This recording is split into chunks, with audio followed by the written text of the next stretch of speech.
Hi and welcome to the vlog. How are you all? I'm going to start this vlog off by saying a heartfelt thank you to all of you who have waited patiently, or in some instances impatiently, for me to post more vlogs. I really appreciate the fact that you are still with me. You still want to hear the updates on how the girls and I are doing, and that I get so many wonderful messages from you that you've been watching me for years, and I help a lot of you feel better, and that means so much, and particularly right now because we're in January, and that means for me that winter depression is in full swing, and that is the topic of today's vlog, is how do I manage my winter depression, because hopefully that might help one or two of you as well. So how is my winter depression this year? It is better than last year, infinitely better than last year. Last year I was battling winter depression and depression.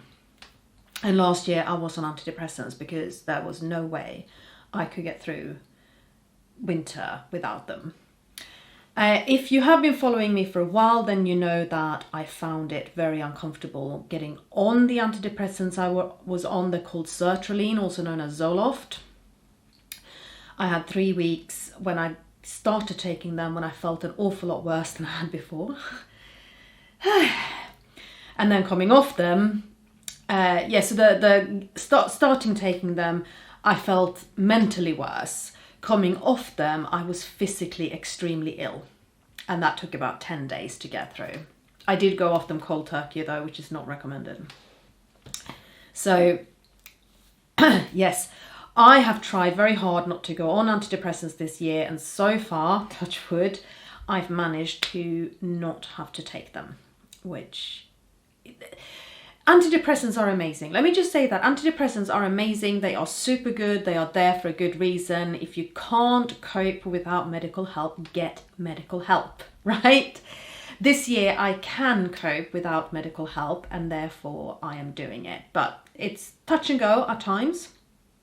I've got to be honest, there are times when I'm thinking I should ask my doctor for different kind of antidepressants, and then I'm thinking about the state of the NHS right now and the ability of GP appointments, not the ability, and the availability of GP appointments, and then I'm like, let's just see how I feel tomorrow. I've managed so far. I'm not managing entirely without some form of medication because I'm using a herbal remedy. Now, using herbal remedies, you need to be careful. Not everybody should use it. I take lemon balm, and I can take lemon balm despite my thyroid condition, because my thyroid condition is one of overactivity in the thyroid. Somebody who has an underactive thyroid or Hashimoto's might find that lemon balm affects them quite badly and therefore shouldn't take them. It's the same with, like, St. John's wort is a well-known herbal antidepressant, but don't start taking herbal remedies thinking they're safe just because they're herbal. Always do your research and look into it. St. John's wort can make you really sensitive to sunlight, for example, and sunlight is, to me, the best natural source of antidepressant out there. Sunlight is amazing. And talking about light, I'm also using my SAD lamp, which mimics sunlight in terms of it triggers the brain to produce more serotonin.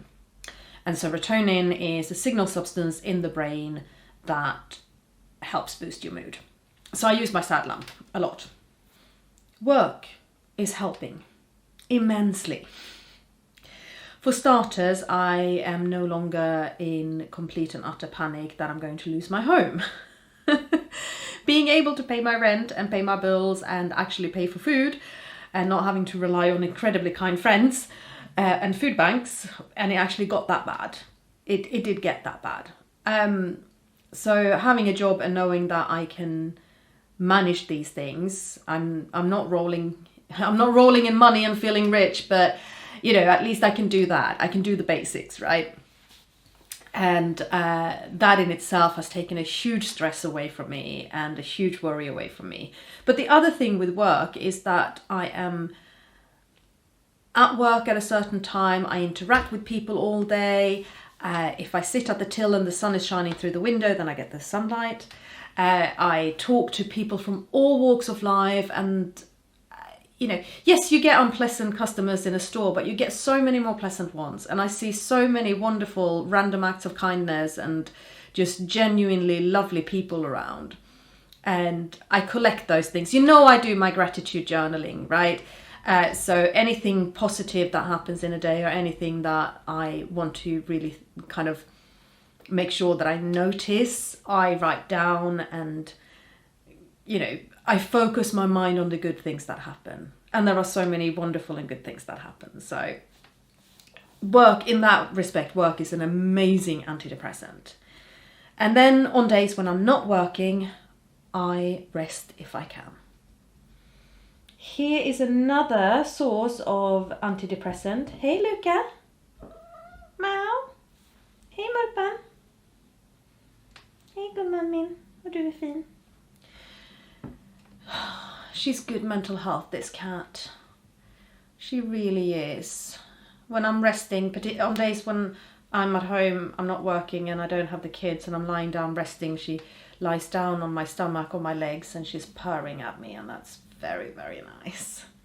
Cat purrs are also known to be beneficial for the health because there's something about the frequency of them that really works.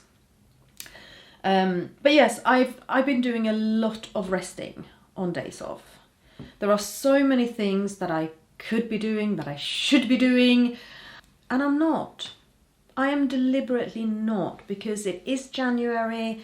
I am struggling with the winter depression, struggling with my energy levels, and I need to rest and I need to eat. And if that's all I do on a day off, then that has still been a really, really good day. Genuinely.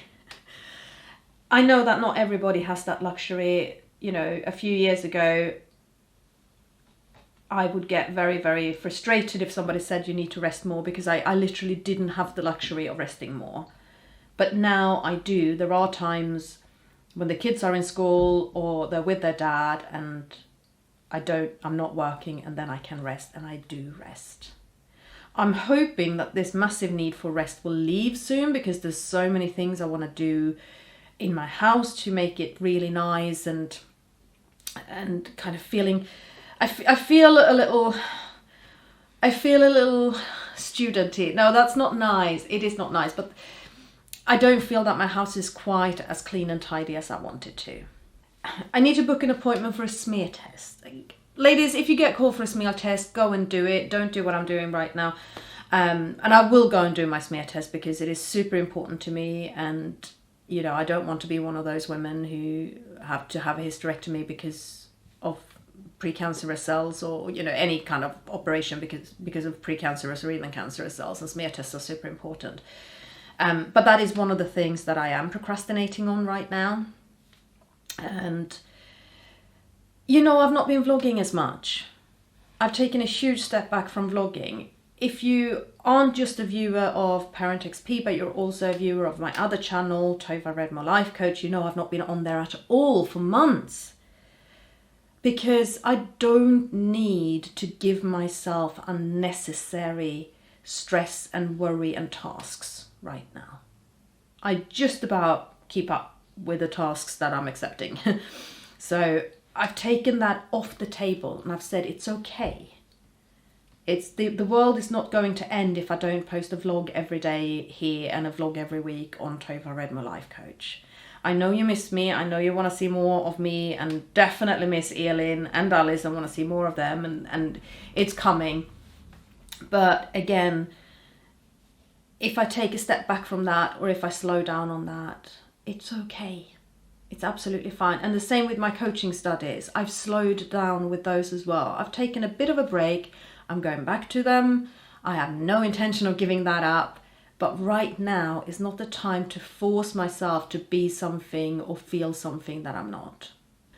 I have cut down on alcohol. I don't drink an awful lot anyway. But I have discovered that when I am of an anxious predisposition, right now I'm very much of an anxious predisposition, my depressions tend to run towards anxiety. Gin really triggers anxiety for me. When I feel fine, gin is fine, but when I don't feel fine, it's a massive anxiety trigger. It isn't like that with all alcohols, but cutting down on alcohol right now is a good thing. Not that I ever drink that much, but I drink even less at the moment. I have certainly not cut down on caffeine.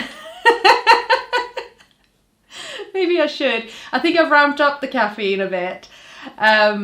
Yeah, I'm not perfect, and I have no intention of stopping drinking coffee anytime soon, okay?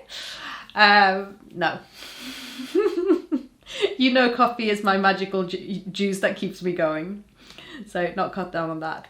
Exercise, I am doing less of, actually. No, because work is actually quite physically demanding. And so I don't worry about trying to get exercise in on days when I'm not working.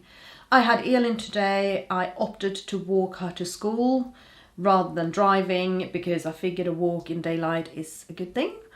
But I'm not trying to force myself out every day. I know people say you should do that when you're depressed, that you should make sure that you move and you get outside every day and so on and so forth. And I'm like, maybe if I wasn't working, if I was home all the time, then I should. But because I do get outside every day that I am at work and I move around a lot when I am at work, I just, I haven't bothered. I'm breaking the rules. And I'm trying to eat well and lots. I have lost so much weight. It's actually worrying to me how much weight I've lost because I have lost physical strength. So I've definitely lost muscle mass and I really want to regain this weight that I've lost. I don't feel comfortable. My clothes hang off me in ways that don't look good. I have this contradiction in my mind because when my face is a bit fuller, then, you know, wrinkles get smoothed out because they're padded from underneath. So I feel like the wrinkles I have are more prominent when I'm this skinny. And I have absolutely no issues with looking older. I enjoy it. I'm fascinated by this prospect of aging and changing and really fascinated to find out how I'm going to look. But at the same time, there is a vanity part of me that's going, yeah, just maybe a little bit less. So, yeah. I've always looked so much younger than I am that, you know, the prospect of looking even 15 years younger than I am rather than 25 years younger than I am is actually quite exciting. People now guess that I'm in my mid-30s instead of guessing that I'm in my early 20s. I'm in my mid-40s. Yeah, so... But I do really want to regain quite a lot of weight. So I think carefully about what I'm eating and I'm making sure that when I can, I eat, 3 solid meals and plenty of snacks and making sure that it's a combination of good stuff and luxury, chocolate, crisps. I mean, my diet is not ridiculously healthy. It's quite high in fat and it's quite high in sugar, but right now I need the calories. Okay? Have I forgotten anything important? Yes, keep warm, which is difficult in my house because this Victorian mid-terrace, this house gets raw. Like anyone in the UK right now, I'm terrified of my energy bills. I pulled up my big girl knickers today and I looked at my energy statement and it's actually not as bad as I feared. It is definitely manageable. Whew. And I'm not keeping my house super warm, but I'm making sure that it doesn't get super cold either. I've got the girls here, I gotta keep them healthy, but I'm very much loving my sheepskins and my blankets and my woolly jumpers, and I wear so many layers, it's ridiculous. But yeah, trying to keep warm. And tea. I drink my herbal teas and my green teas and my black tea. I drink tea. When I don't drink coffee, I drink tea. Yes. And surrounding myself with the right people again. And I spoke about this last year when I was feeling my absolutely worst. I cut down my social circle to, I think it was 3 people at one point that I felt were recharging my batteries and making me feel better rather than draining me and being a sort of hassle and difficulty to stay in contact with. And I've not cut down my social circle anywhere near that much this time around. But I have certain people that I rely on more to be the ones who help me recharge and who help me out. One of them did use the phrase, you can't pour from an empty cup. And if you know me, you know how much I hate that phrase. But I also had to admit that this person is somebody who refills that cup more than anybody else. So yeah, it's like, okay, you're just about allowed to, but I still don't like it. So that's how I'm managing my winter depression this year. It's a sort of weird combination of keeping busy and giving myself time to rest. I am super done with winter. I want spring. I want March. Can we just skip February? I mean, what has February ever done for anyone? Oh, I'm so done. I want spring. I want 15 degrees and sunshine, and I want to see flowers, and I want to see new growth. I want to feel like being outside more. I want the longer days. It's been bitterly cold here a lot this winter. I mean, we've only had snow once, but no, actually twice. But yeah, I'm so done. I'm so done. I want to be able to take Alice to the playground and not think that we're just gonna be shivering and covered in mud within 5 minutes. All in favour of skipping February, raise your hand. And share your own ideas and suggestions and tips for managing your winter depressions. I know there are a couple of you who actually suffer from summer depressions rather than winter depressions, and who love this time of year, and you know, I say good for you, but I also know that the long days and hotter temperatures can be a challenge for you guys. But I have no personal experience of it, or even close friends who have it, so I don't know enough about it. But yeah, I can talk about winter depressions, definitely. So yeah, there you have it. Thank you so much for watching. As always, leave comments and questions in the comment field below, and I will speak to you again very soon. Bye.